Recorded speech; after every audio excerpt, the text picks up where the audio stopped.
सरफरोशी की तमन्ना अब हमारे दिल में है, देखना है जोर कितना बाजुए कातिल में है।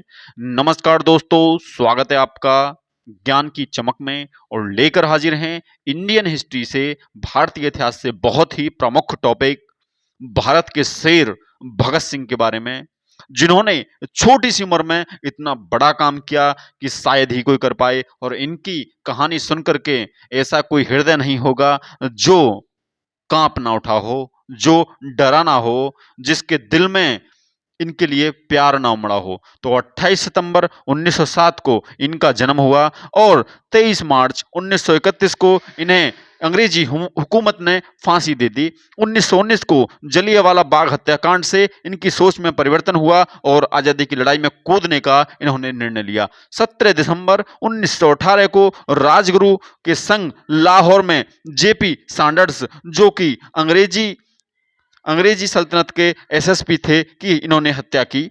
और 8 अप्रैल 1929 को सेंट्रल असेंबली संसद भवन में बम फेंका और गिरफ्तारी दी।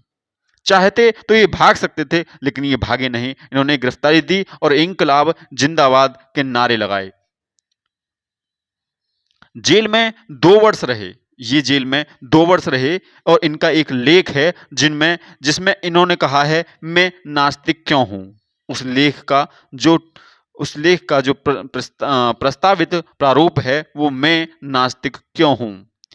64 दिन की भूख हड़ताल की इन्होंने, और यतेंद्र दास की मृत्यु भूख से हुई। जो इनके ही एक साथी थे, यतेंद्रनाथ दास की मृत्यु भूख से हो गई।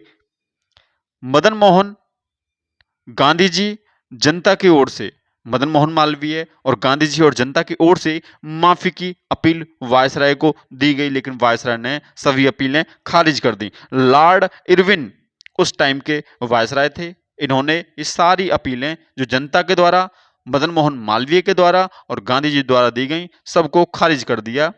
23 मार्च 1931 को शाम 7:33 पर सुखदेव राजगुरु भगत को फांसी दी गई और भगत ने अपने फांसी के फंदे को चूमा और तीनों ने मेरा रंग दे बसंती चोला, माए रंग दे बसंती चोला का गान करते हुए फांसी पर झूल गए।